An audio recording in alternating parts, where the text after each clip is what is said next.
A boy sacrificed his cardboard house to help a millionaire whose car was stuck in the mud. He promised to repay the boy, but a few days later, he left the boy crying and covered in blood. The rain had not let up in hours. It drummed against the windshield, an unrelenting rhythm that blurred the world outside into streaks of silver and shadow. The wipers struggled against the downpour, swiping back and forth with the mechanical insistence of something fighting a losing battle. Streetlights flickered against the weight of the storm, their glow dim and fleeting, swallowed by the black void of the outskirts. Johnny Butler gripped the wheel, his fingers tightening as fatigue settled deep in his bones. He had left the city later than expected, another long day of meetings and negotiations that drained him in ways even his wealth could not compensate for. The road stretched ahead, empty and winding, the kind of solitude he used to find comforting, but now felt eerily hollow. Then, without warning, the tires lost traction. The car lurched, skidding sideways before dipping forward into an unseen ditch. Johnny's heart slammed against his ribs as he braced for impact, but the car came to a stop, tilted awkwardly to one side. He exhaled sharply, frustration creeping in. The dashboard lights flickered in defiance, casting a dull glow over the leather interior. With a sigh, he shifted into reverse and pressed the gas. The tires spun uselessly, mud splattering against the undercarriage. Again, he tried. The engine whined, and the car remained stuck. He cursed under his breath, running a hand through his damp hair. This was not how the night was supposed to go. Then, movement. A figure lingered at the edge of the shadows, barely discernible in the dim rain-streaked light. Small, hunched, unmoving. Johnny felt the prickle of unease crawl up his spine. He knew better than to trust strangers at night, yet something about the stillness of the figure made him pause rather than reach for the door lock. The boy took a step forward. No older than 14, maybe younger. His clothes were threadbare, clinging to his thin frame, soaked through by the relentless rain. His dark hair hung in uneven tufts, as if cut with dull scissors, and his hands, small, skeletal, were shoved deep into his pockets as though he were trying to disappear into himself. Johnny rolled down the window halfway. "You need something." His voice came out firmer than intended, a reflex of a man who had spent too long in a world where softness was seen as a liability. The boy didn't answer. He only glanced at the sinking tires, then at Johnny, before shifting his gaze to the wet piece of cardboard in his hand. Johnny followed his line of sight, frowning. Before he could ask, the boy moved.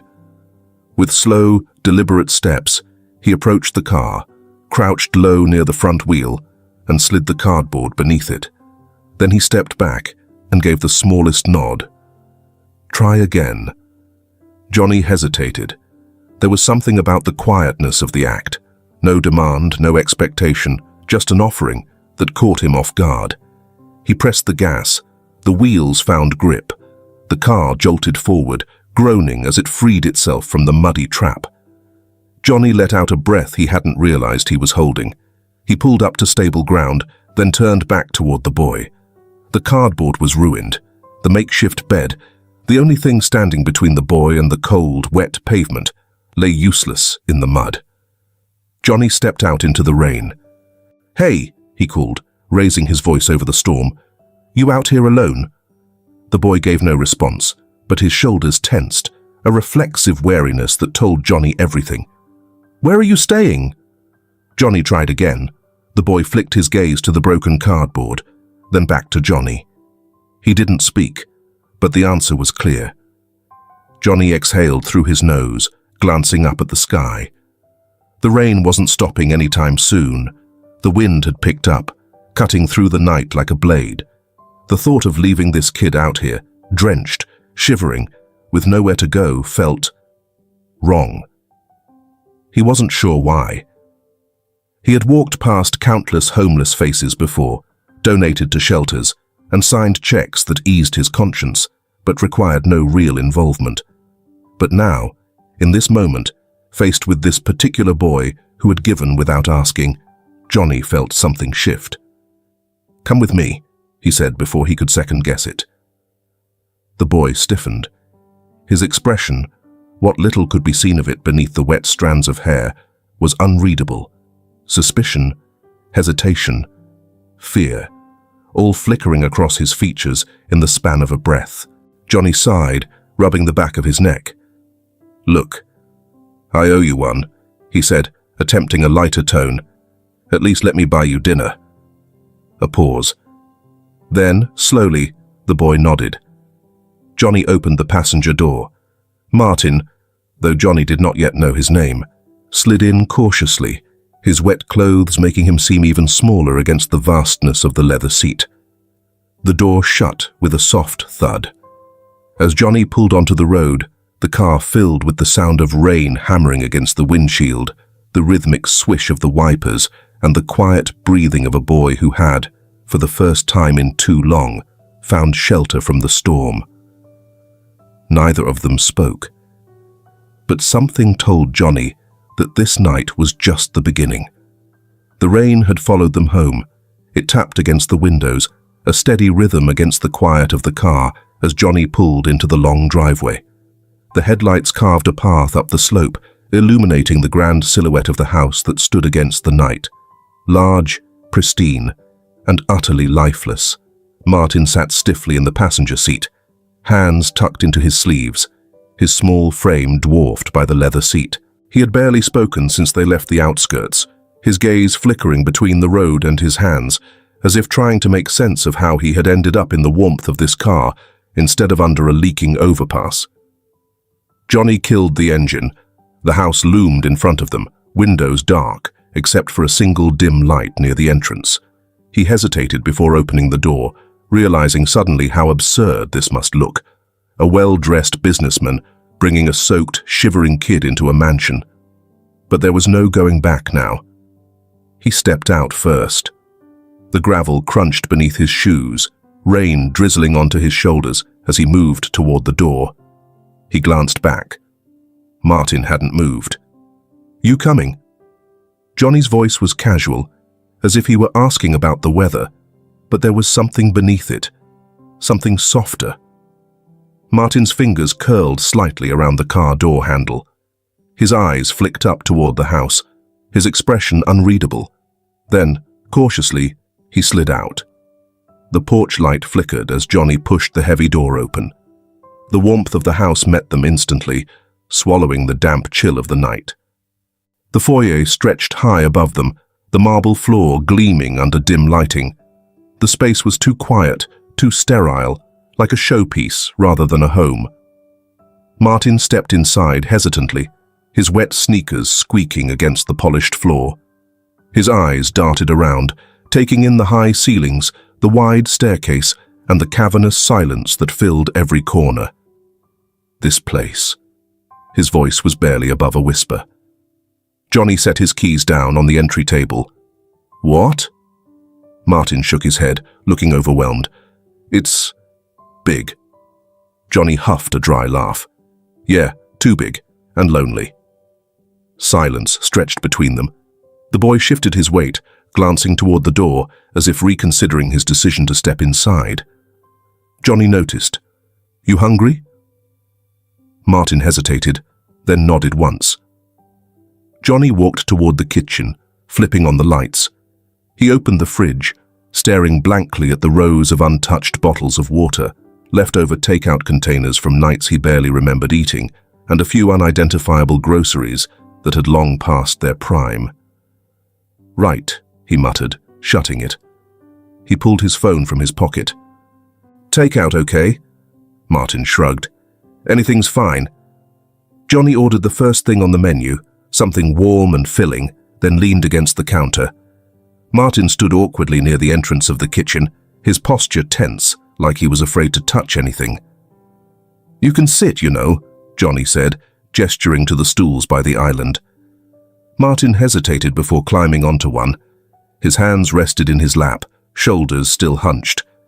After a while, the food arrived. Johnny handed Martin a plate, expecting him to eat immediately. but the boy just stared at it for a moment before picking up his fork, taking careful, small bites, as if rationing each one. Johnny watched in quiet realization. "You don't have to save it," he said. "There's more if you want." Martin didn't look up. "I know." But his pace didn't change. Johnny said nothing more. They ate in relative silence, the rain still whispering against the windows. Afterward, Johnny stood and stretched. "There's a guest room upstairs, clean sheets, decent bed." He nodded toward the hallway. "I'll show you." Martin's fingers tightened around his empty plate.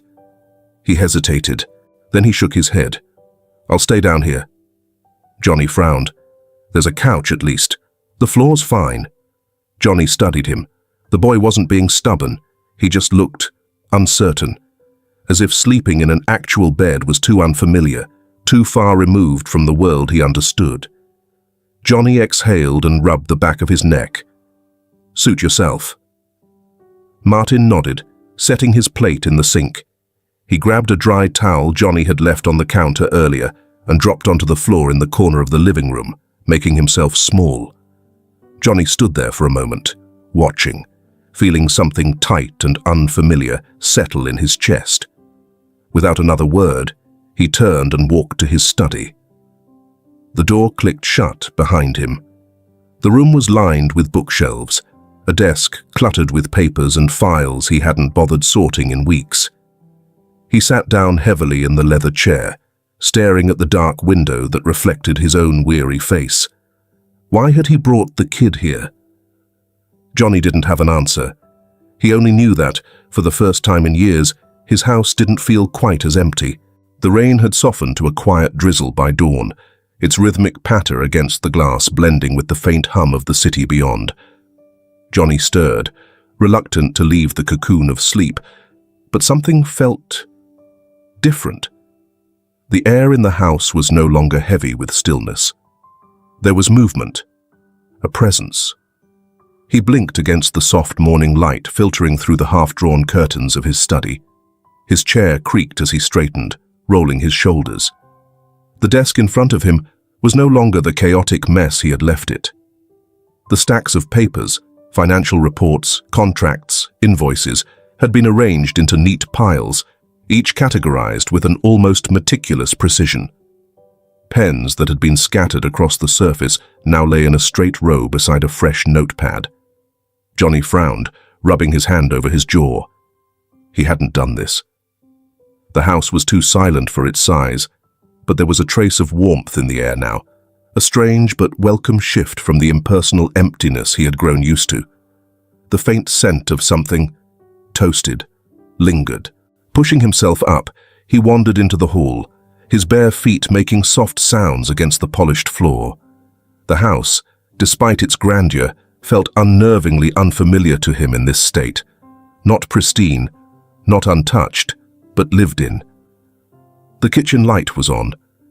Johnny hesitated in the doorway. A plate sat on the counter, toast slightly overcooked at the edges, and scrambled eggs, a little uneven but edible. A cup of black coffee, steam still curling from its surface, rested beside it. And yet, the kitchen was empty. His gaze flicked toward the front door, where a shadow stood still. Martin. The boy had his hand on the doorknob, his frame stiff, and his gaze focused on the world beyond the glass. He hadn't heard Johnny approach, or if he had, he made no acknowledgement of it. Johnny leaned against the doorway, crossing his arms. "You leaving?" Martin didn't jump, and didn't turn immediately. Instead, his fingers flexed slightly against the knob before he finally turned his head, meeting Johnny's eyes with a guarded expression. "I was just—" His voice was quiet, almost careful. It stopped raining. Johnny exhaled through his nose, stepping further into the room. He glanced at the plate on the counter, then back at Martin. "You made breakfast," he noted. Martin shifted his weight, his shoulders lifting in a barely there shrug. "Seem like you don't cook much." Johnny let out a short, dry chuckle. "That obvious?" The boy didn't respond, but there was something unreadable in his gaze, something restrained yet knowing. He didn't need to say it. This house, for all its size and elegance, was barely lived in. Johnny sighed, rubbing a hand over the back of his neck. "Look, kid." "Martin," the boy interrupted, not abruptly, not forcefully, just stating a fact. Johnny paused, taking that in. He nodded once. "Oh, I'm Johnny." "Okay, Mr. Martin." He gestured toward the window. "You really planning on going back out there? And left me eating breakfast alone, not giving me a chance to thank you for helping me sort through that pile of paperwork?" Martin glanced outside again. The streets were still wet, puddles forming in uneven patches along the pavement. The cold morning air seeped through the slight crack in the door. "I didn't think I should stay," he admitted. Johnny considered that, then turned back toward the counter, picking up the coffee.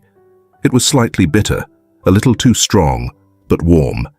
He took a slow sip. "I didn't ask you to leave." Martin's brows pulled together slightly, a flicker of something uncertain passing over his features. He studied Johnny for a moment longer before finally letting go of the doorknob. His fingers curled into the sleeves of his worn-out hoodie, as if grounding himself. Johnny watched him, weighing his next words carefully. He wasn't the type to extend invitations. He wasn't the type to force them either. "It's still raining," he said instead, as casually as if he were stating the time. Martin glanced back at the window. Tiny droplets clung to the glass, mist forming in the corners, where warmth met the cold. He hesitated. Then slowly, he stepped away from the door. Johnny said nothing. He just picked up his plate and took a bite of the toast. A little dry, but decent. He tilted his head toward the counter. "You eat yet?" Martin shook his head. Johnny slid the extra plate toward him. No more words were exchanged. No expectations. No explanations. Just the quiet acceptance of an unspoken agreement. And for the first time in a long while, Johnny didn't eat breakfast alone. The rain had finally stopped, leaving the world outside damp and glistening under the hesitant morning light. The house, however, remained still, caught between the echoes of past solitude and the unfamiliar presence of someone new. Johnny found himself adjusting to the idea of another person moving through his space, though he wasn't sure what to make of it yet. He leaned against the kitchen counter, arms crossed, watching Martin pick at his toast. The kid ate methodically, not like someone enjoying a meal, but like someone rationing it, like he wasn't sure when the next one would come. It made Johnny uncomfortable in a way he couldn't quite place.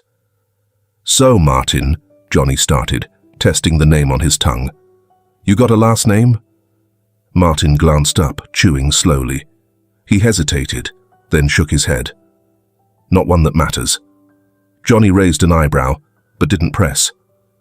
"Fair enough." A few minutes passed in quiet.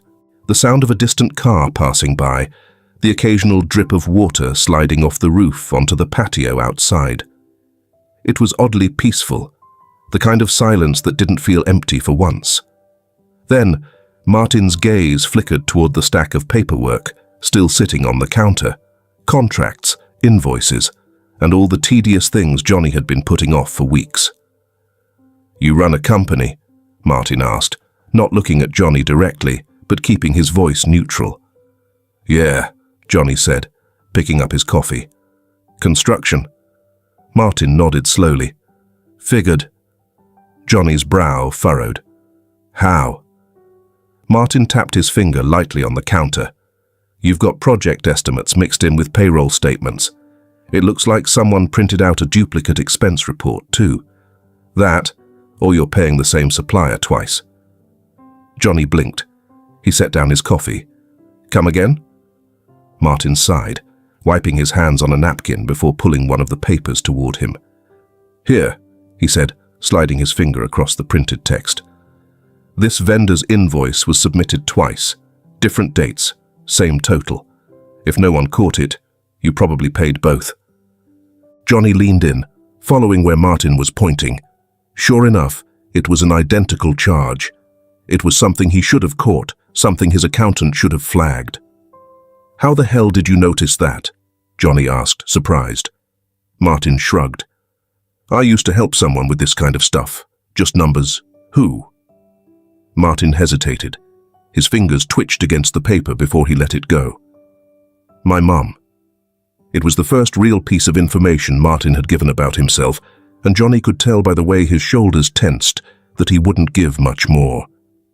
Johnny studied him, then exhaled. Well, it looks like you just saved me a few $1,000s. Martin didn't react much to the comment. He just leaned back against the chair, looking mildly uncomfortable. You're good at this, Johnny continued, keeping his tone casual.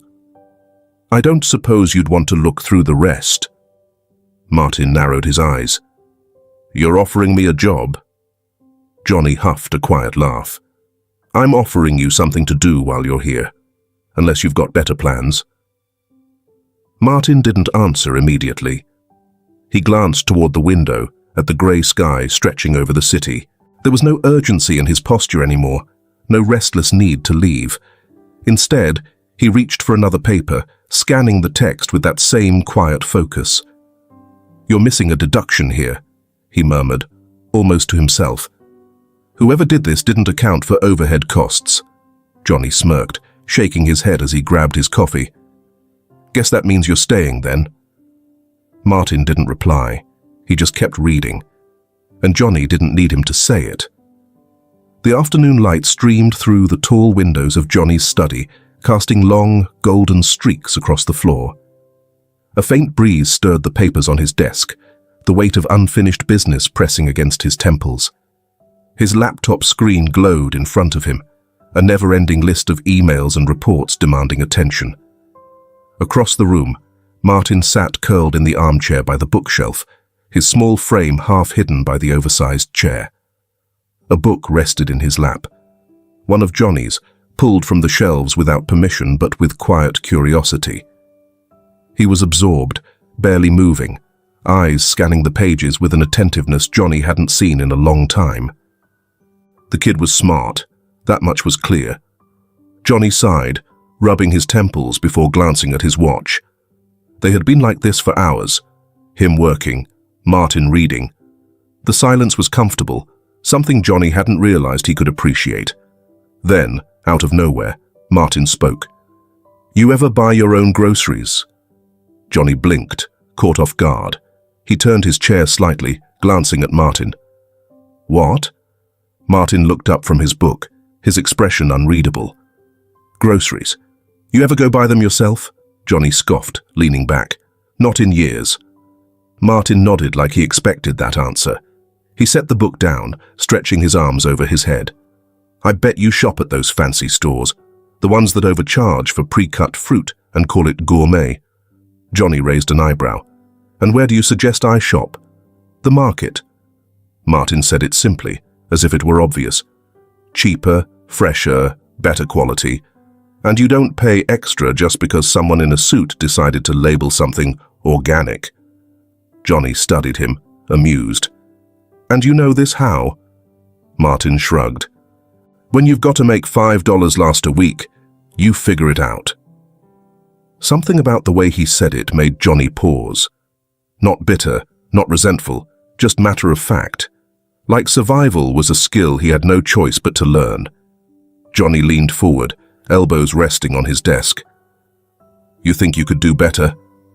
Martin smirked, his first real expression of confidence.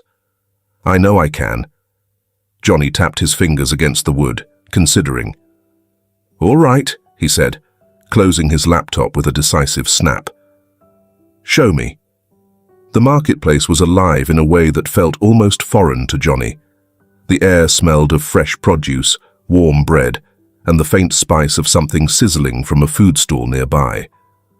The sound of haggling voices filled the air, vendors calling out their prices, customers weaving between stands with practiced ease. Johnny had forgotten what places like this felt like. Supermarkets were sterile, neatly arranged aisles, self-checkouts, quiet background music humming inoffensively.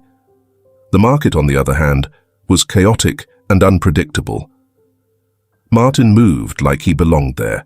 He navigated through the stalls with familiarity, inspecting vegetables with the same scrutiny Johnny usually reserved for legal documents. He picked up a tomato, turning it in his hand before nodding approvingly. "These are good." Johnny watched, hands in his pockets. "You do this often?" Martin shrugged, placing the tomato back. "Used to." He moved to another stand, eyeing the vendor's display. "Some places try to sell the older stuff at the same price. You got to check." Johnny followed him, feeling vaguely like an outsider on his own errand. He was used to convenience, ordering things online, having assistants handle the details of life he didn't want to deal with. But here, in the middle of bustling voices and shifting crowds, he felt something oddly grounding about the simplicity of it all. Martin picked up a bundle of green onions, considering. "How much?" The vendor, an older woman with sharp eyes, barely glanced up. $2. Martin gave her a look. "That's too much." She finally looked up, lips pursed. "That's the price." Martin set the onions down. "Then I'll get them somewhere else." He started to turn. All right, she grumbled. $1.50. Martin smirked, giving Johnny a glance. Johnny raised an eyebrow. "You always negotiate like that?" Martin shrugged. "People expect you to just take the first price they throw at you. They respect it when you don't." Johnny exhaled, shaking his head. "You're something else, kid." They continued through the market, Martin picking out what they needed while Johnny watched, feeling more like a bystander than an active participant. He had never thought much about how food made its way into his house. It just appeared, stocked and ready. But watching Martin work, seeing how careful he was about every cent, every decision, made him realize how much he had taken for granted. Finally, with bags in hand, they made their way back toward the car. Johnny placed them in the trunk, glancing at Martin as the boy settled into the passenger seat. "You're good at this," Johnny admitted. Martin smirked. "Told you." Johnny started the engine, shaking his head. "Next time, I'll make dinner for you." Martin didn't argue. He just leaned back against the seat, a ghost of a smile still lingering on his lips. And for the first time in years, Johnny felt like he had done something right. The office was quiet, except for the rhythmic tapping of Johnny's fingers against the polished wood of his desk. His eyes flicked between his laptop screen and the half-finished contract in front of him, but his mind was elsewhere. "Mr. Butler?" He blinked, looking up. His secretary, Evelyn, stood by the door, a tablet in her hand. "You have the final project review at 3, she reminded him, "and the pre-bid strategy meeting for next week's contract." Johnny nodded absently, rubbing his temple. The bid, he had almost forgotten. It was one of the most important contracts of the year, a large-scale development project that would define the next phase of his company. The kind of deal man-like competitors would kill to win. "I'll be there," he muttered. Evelyn hesitated. "Are you all right, sir?" He exhaled, leaning back in his chair. The past few days had been different. Not bad, just different. Coming home to a house that wasn't empty, hearing another person moving through the space, even if it was just the faint sound of pages turning or the quiet clink of dishes in the sink. It wasn't something he was used to. And yet, he hadn't found himself dreading it. "I'm fine," he said, standing and grabbing his jacket. "I'm heading out early." Evelyn raised an eyebrow. "Will you need me to reschedule anything?" Johnny shook his head. "Just make sure nothing burns down before I get back." With that, he walked out, leaving Evelyn watching him with mild suspicion. "What time did this story come to you today? Leave your information in the comments section below." The house was dimly lit when Johnny stepped inside. The air carried a faint warmth, the kind that came from a space that had been lived in, not the sterile emptiness it had before. As he moved through the hallway, his gaze landed on the living room couch. Martin was there, curled up under a light blanket, his small frame still. His breathing was deep and even, lost in the kind of sleep that only came to those who had spent too long being restless. Johnny sighed. The kid had probably fallen asleep, waiting for him. Careful not to wake him, Johnny crouched down and, with slow precision, lifted him into his arms. Martin barely stirred, just mumbled something incoherent before settling against Johnny's chest. The boy was lighter than he should be. As Johnny carried him toward the guest room, his eyes caught something he hadn't noticed before. Martin's hoodie, thin, stretched at the seams, worn down by time. His jeans weren't much better, frayed at the edges, the fabric rough and faded. Johnny frowned. He had seen homeless kids before, but he had never paid attention to the details. The way clothes, once new, became thinner and weaker with every passing season until they barely served their purpose. He laid Martin down on the bed, pulling the blanket over him before stepping back. Tomorrow, they'd fix that. Johnny wasn't the type to take mornings slow. His routine had always been the same. Wake up, coffee, work. No distractions, no deviations. But today was different. As he sat across from Martin at the kitchen table, watching the kid finish the last of his toast, he found himself making an entirely unexpected decision. "We're going out," Johnny said, sipping his coffee. Martin looked up, suspicious. "Where?" "To get you some proper clothes." Martin frowned, poking at the crust of his toast. "I'm fine." Johnny raised an eyebrow. "That hoodie is about 2 days away from falling apart." Martin scowled. "It still works." "Not the point." Johnny set down his mug. "Come on, it'll take an hour." Martin hesitated, looking toward the window, as if debating whether to argue. "You've got work," he pointed out. Johnny smirked. "You keeping track of my schedule now?" Martin shrugged. "You're always working." Johnny leaned back, exhaling through his nose. "Well, today I'm going in late."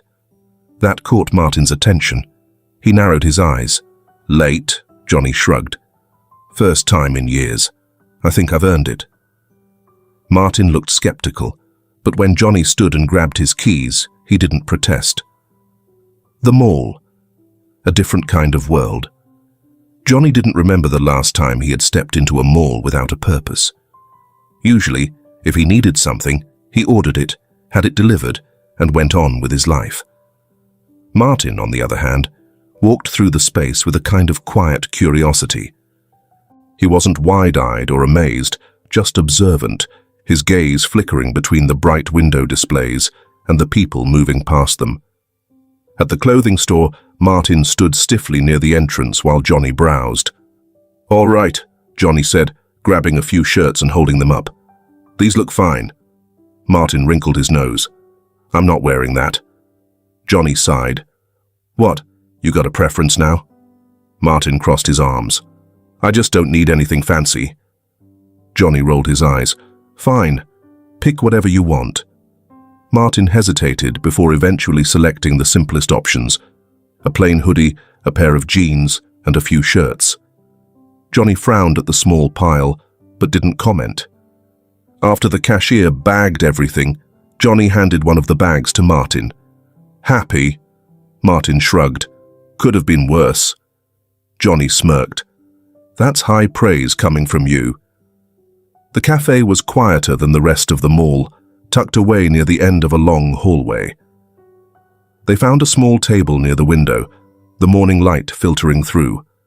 Martin ate methodically, much like he did at home, careful, controlled. Johnny watched, wondering just how long the kid had gone without knowing when his next meal would come. Halfway through, Johnny stood abruptly. Martin looked up. "Where are you going?" Johnny didn't answer. He returned a few minutes later with 2 ice cream cones, setting one down in front of Martin. Martin stared at it. "What is this?" Johnny raised an eyebrow. "It's ice cream, kid. You ever had it?" Martin hesitated before taking the cone, inspecting it like it might disappear if he wasn't careful. Then, slowly, he took a bite. Johnny waited. Martin blinked, then frowned. "It's cold," Johnny snorted. That's the point. Martin licked the ice cream again, slower this time, his expression unreadable. You don't have to eat it, Johnny said, amused. Martin huffed. I didn't say that. Johnny smirked, but didn't press. For the first time since they met, the silence between them wasn't tense or cautious. It was just easy.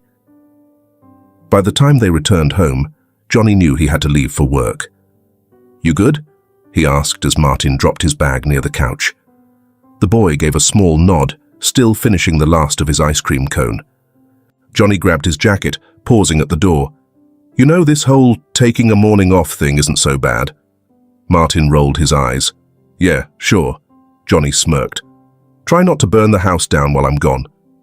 As he stepped outside, heading toward his car, he realized something. For the first time in years, he didn't mind being late.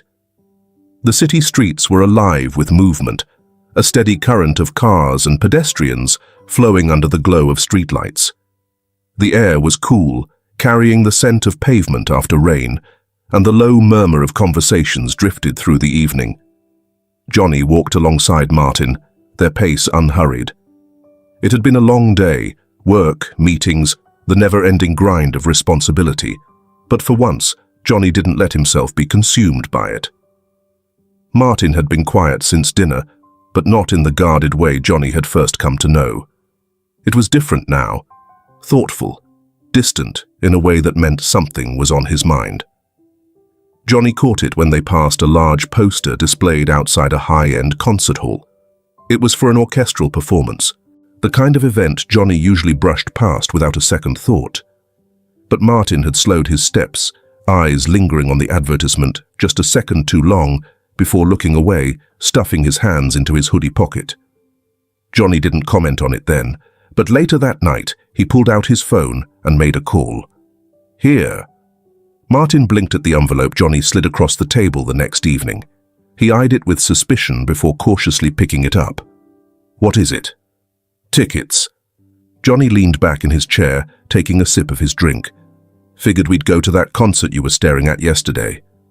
Martin froze, fingers tightening slightly around the envelope. I wasn't staring. Johnny smirked. You were. Martin hesitated, still not opening the envelope.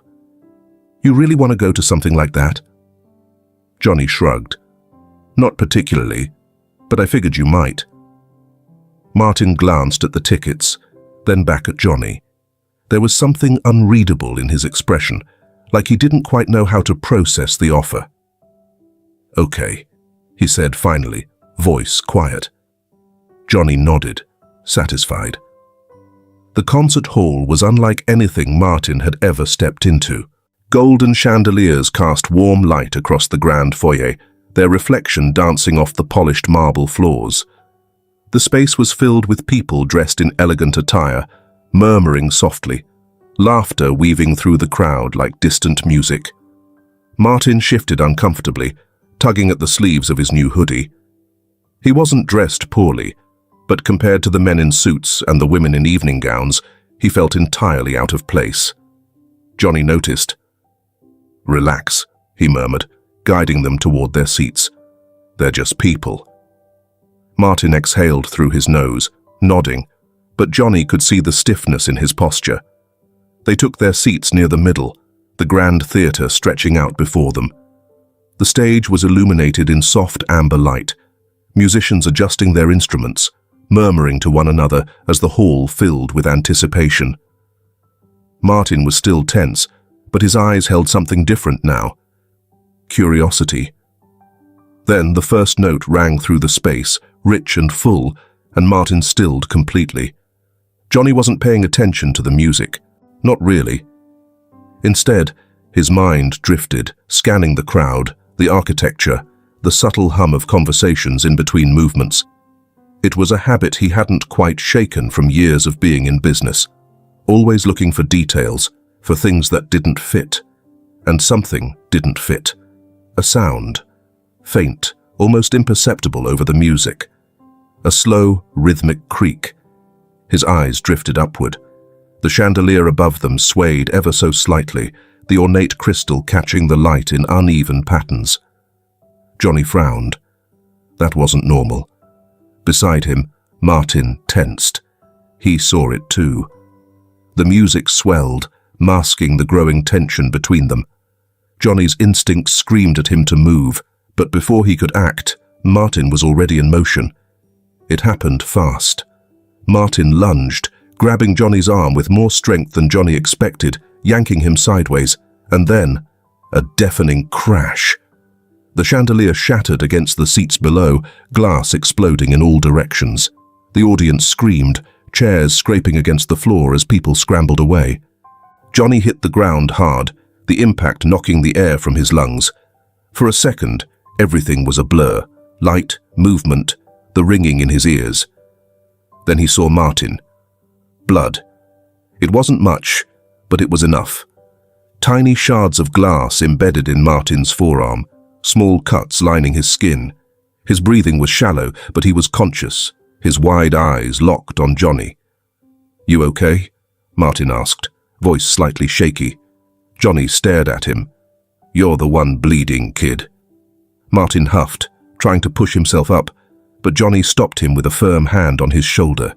His heart was still hammering against his ribs, adrenaline buzzing through his veins. This wasn't an accident. Johnny knew it, and by the look in Martin's eyes, so did he. He clenched his jaw.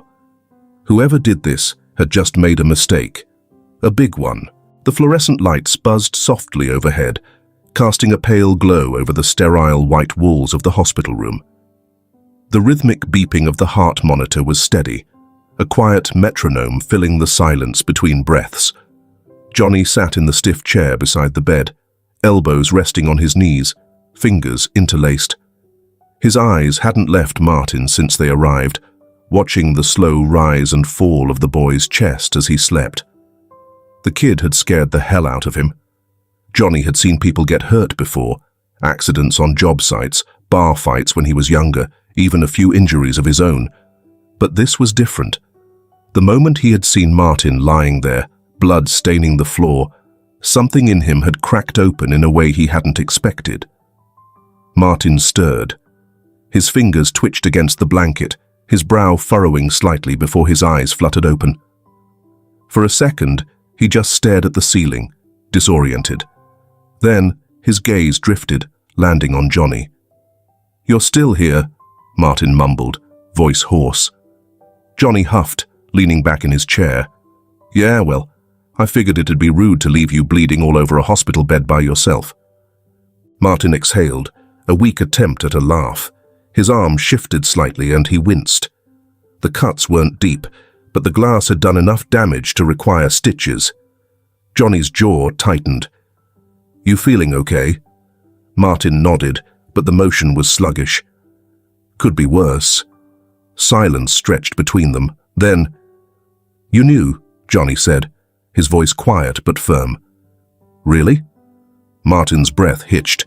Johnny leaned forward, resting his elbows on his knees. "That chandelier wasn't just old, was it?" Martin didn't answer. His hands clenched the hospital blanket, knuckles turning white. Johnny exhaled, running a hand over his face. "What happened, Martin? Can you tell me?" For the first time since they met, Martin wouldn't look at him. His gaze stayed locked on the blanket, his shoulders curled inward, as if trying to make himself smaller. "Martin," Johnny pressed, softer this time. The boy's breathing hitched, and then, without warning, his small frame trembled. His fingers curled tighter into the fabric, his body shaking as a choked sound escaped him. Johnny's chest tightened. The kid was crying, not the quiet, restrained kind. Not the kind he had probably done 100 times before, alone in some dark corner of the city where no one could see. This was different.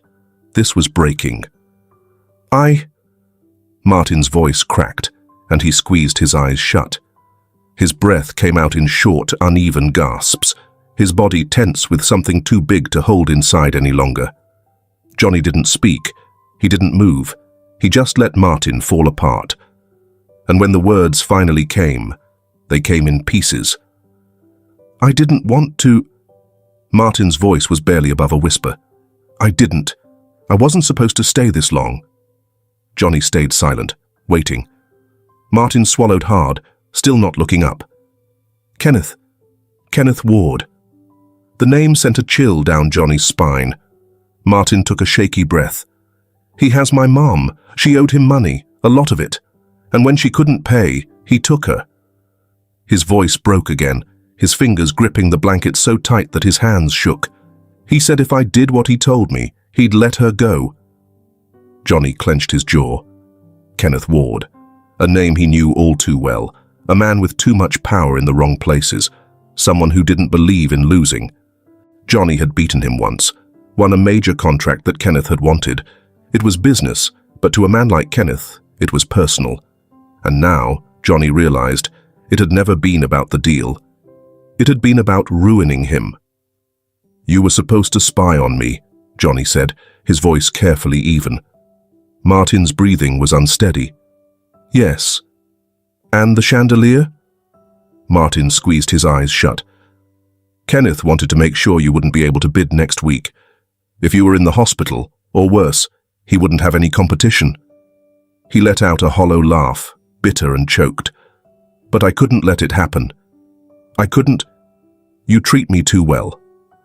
His voice cracked again, and Johnny exhaled slowly, his mind piecing it all together. Kenneth had used a kid, a scared, desperate kid who had no choice but to obey. Johnny clenched his fists, rage simmering beneath his skin. But when he looked at Martin, when he saw the way the boy had folded in on himself, waiting for anger, for blame, for something worse, Johnny couldn't bring himself to lash out, because he understood, because he saw it for what it was. Martin wasn't a traitor. He was just a kid trying to save his mother. Johnny let out a slow breath, forcing his voice to be steady. "Do you miss your mom?" The moment the words left his lips, Martin broke completely. A sob tore from his throat, raw and painful, his body shaking as he buried his face in his hands. Johnny didn't try to stop him. He just sat there, listening to the sounds of a boy who had spent too long holding everything in. And in that moment, Johnny made a silent promise. He wasn't going to let Kenneth win. The drive to Kenneth Ward's office was silent. The city moved around Johnny as it always did. People crossing streets, neon lights flickering in alleyways, the distant hum of traffic. But he barely registered any of it. His focus was singular. His hands gripped the steering wheel tightly, his mind replaying Martin's words over and over. "He has my mom." Kenneth had crossed a line. Johnny wasn't naive. He knew how the business world worked: deals, power plays, sabotage. But using a kid, holding a woman hostage, that was the lowest kind of cruelty, and Johnny wasn't the kind of man to let it go unanswered. The elevator ride up to Kenneth's office was slow. Too slow.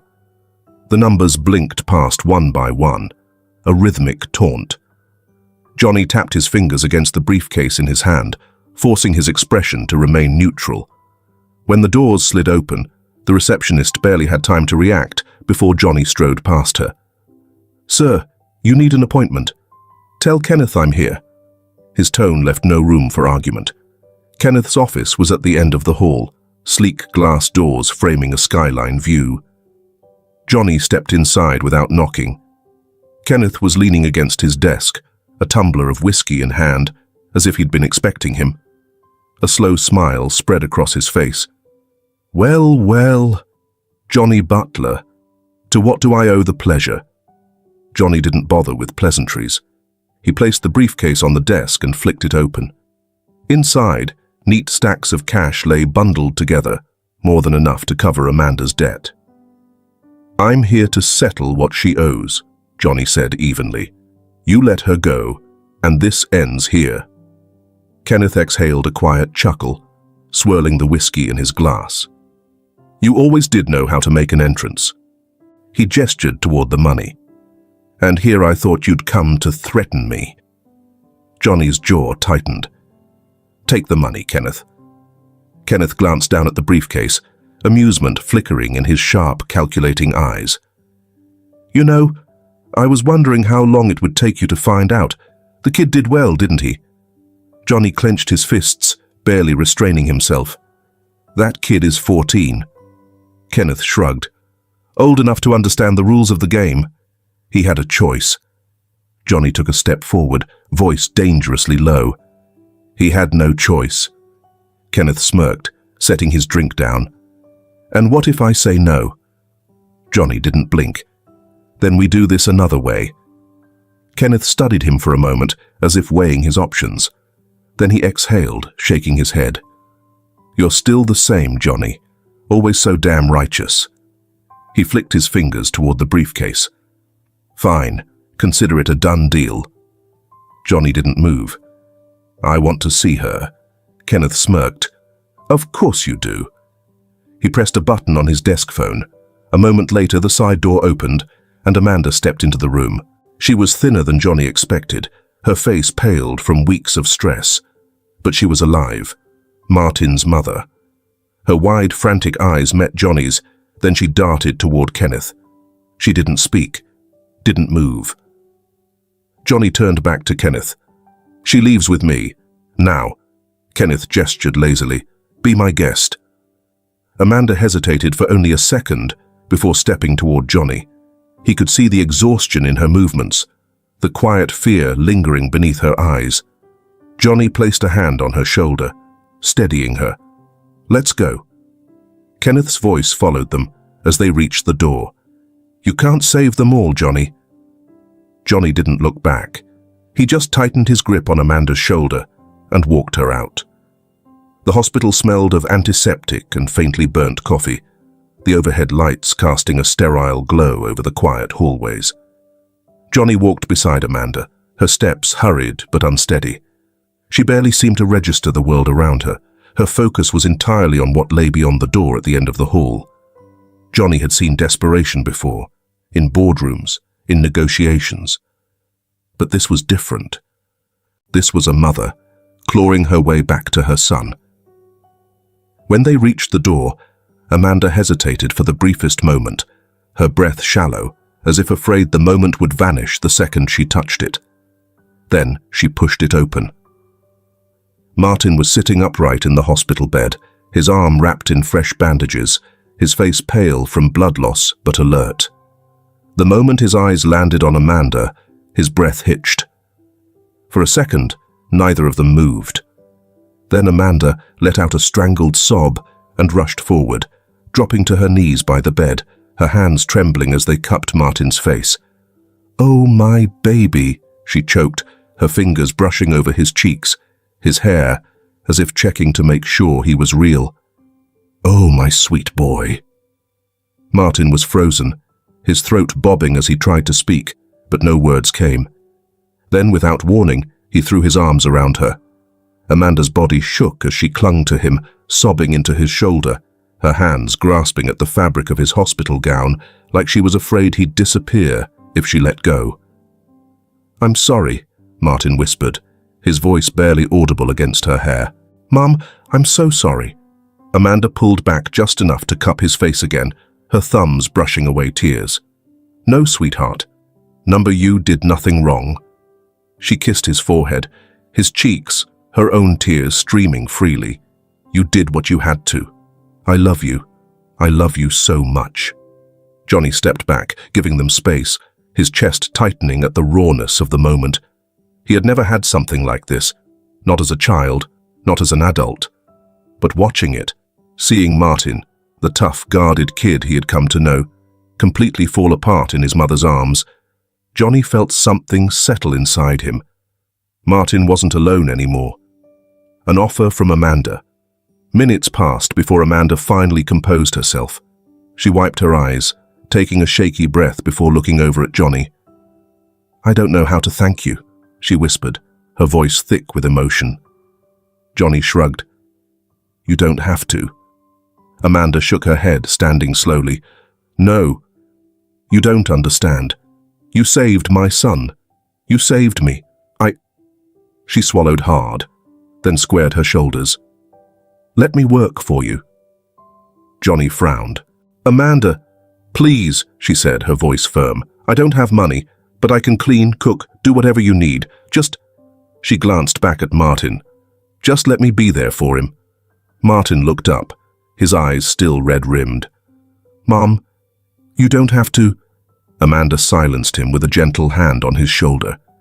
Johnny exhaled, rubbing the back of his neck. He didn't need a housekeeper. He didn't need repayment. But he saw the determination in Amanda's eyes, the need to do something, to contribute, to prove to herself that she wasn't just taking. And more than that, he saw the quiet hope in Martin's expression. He wanted her there. Johnny sighed, then gave a small nod. "All right." Amanda's shoulders sagged in relief. "Thank you," she whispered. Johnny waved her off. "Just don't expect me to start eating gourmet meals or anything." Martin huffed a quiet laugh, the first real one in days. For the first time in a long time, Johnny's house wasn't going to be empty, and for some reason, that didn't bother him at all. The house had changed. Johnny felt it in the small things, the quiet hum of a home that was no longer just his own. It wasn't just Amanda cleaning the kitchen in the mornings, humming under her breath, or the scent of real food cooking instead of stale takeout. It wasn't just Martin's presence, the way the kid left books on the coffee table, shoes by the door, or the way he no longer hesitated before taking something from the fridge. No, it was something else. It was the way the house no longer felt empty. It had been slow. Martin was still careful, still hesitant in a way Johnny didn't fully understand. He still folded his blankets neatly on the couch every morning, even though Johnny had told him multiple times that he had his own bed. He still asked before touching anything that wasn't his, even though Johnny had already given him free rein of the place. But there were differences too, like how Martin started making coffee in the mornings, not just for himself, but for Johnny. Or how, when Johnny came home late from work one night, he found Martin asleep in the study, curled up in the armchair, a book resting open on his chest. The lamp beside him cast a soft glow over his face, his expression relaxed in a way Johnny hadn't seen before. Johnny stood there for a moment, just watching. Then, without a word, he grabbed a blanket from the couch and draped it over the kid before heading to bed. "You're holding the pen wrong." Martin shot him a flat look. "It's a pen, not a jackhammer." Johnny smirked, leaning against the desk. "Yeah, but if you keep gripping it like that, your hand's going to cramp in 10 minutes. Martin grumbled under his breath, but adjusted his grip anyway.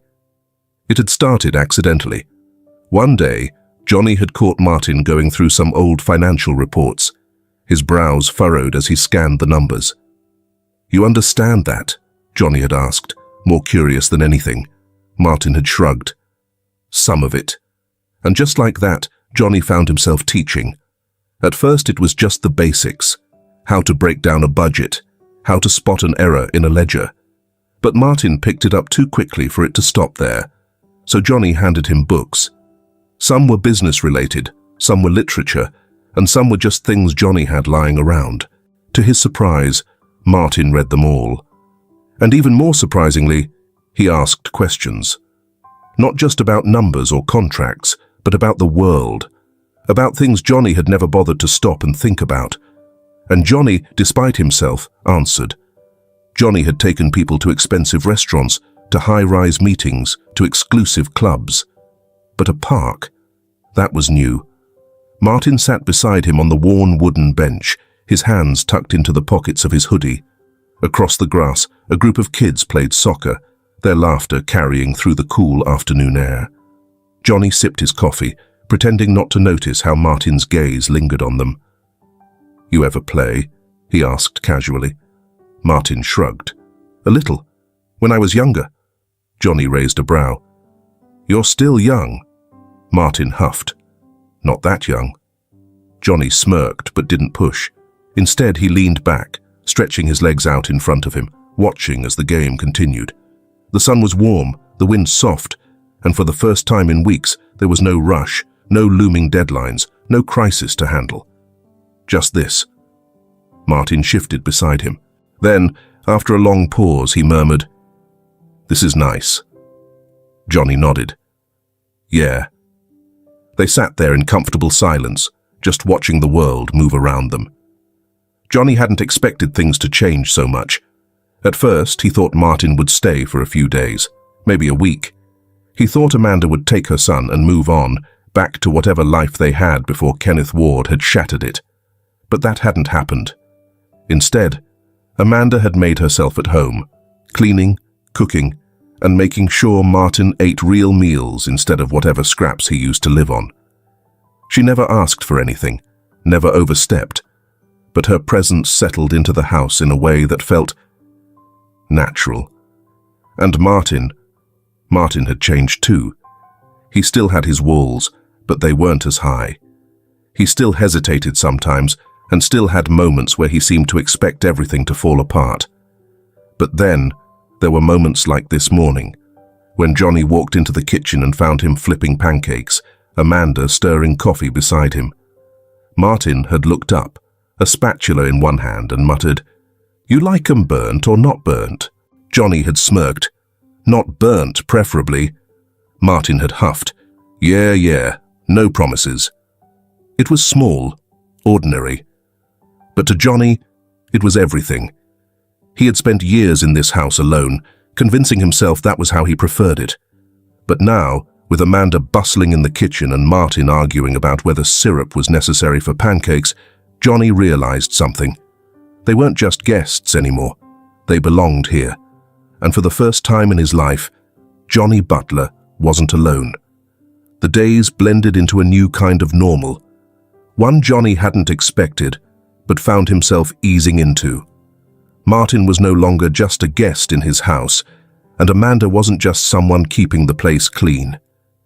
There was an unspoken rhythm between them now, an ease that had never existed before.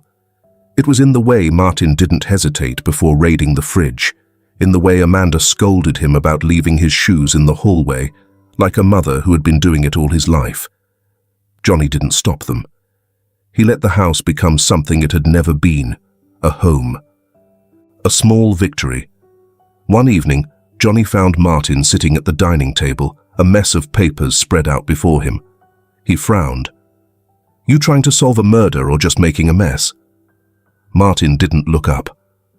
"Your expense reports were a disaster, so I started going through them." Johnny blinked. "I have an accountant for that."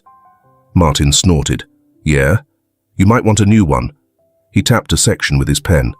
"You're paying for materials you don't need, and whoever's handling your payroll didn't factor in tax adjustments for your last 3 hires. That's going to be a nightmare when tax season hits." Johnny stepped closer, scanning the papers. He knew enough to spot when something was wrong, and Martin wasn't just making guesses. He was right. Johnny whistled low. "Damn." Martin leaned back, stretching his arms behind his head.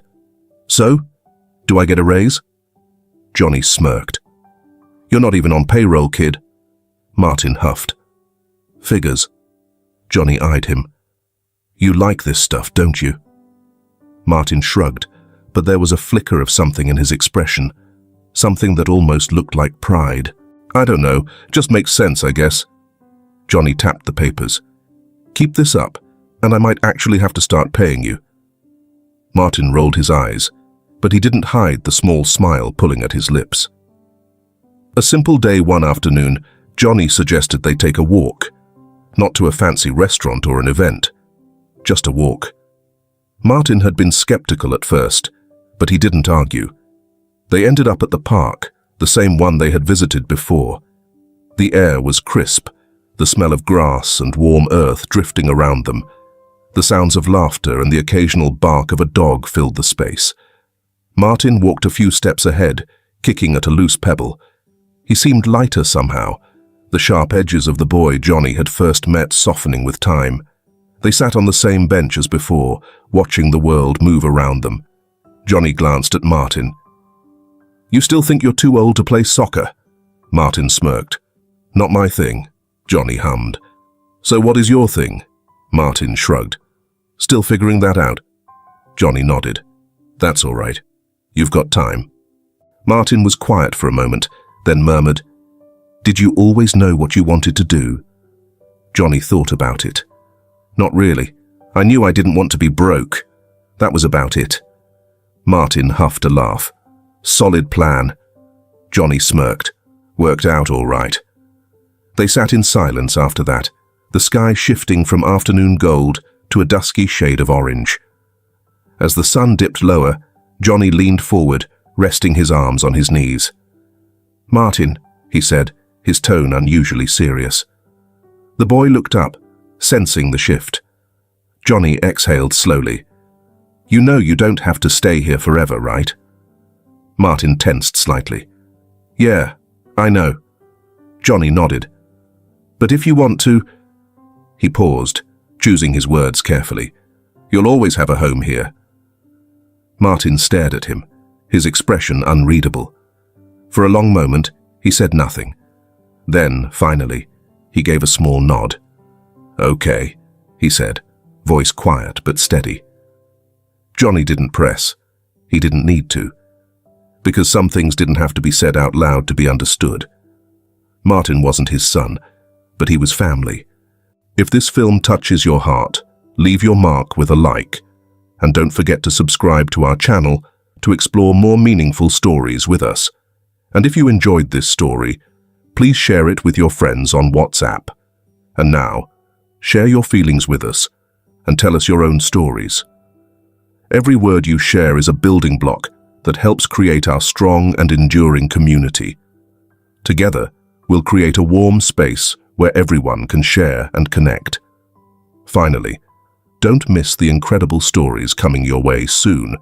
We're always here to bring you the best selections, full of deep values, yet entertaining. See you there.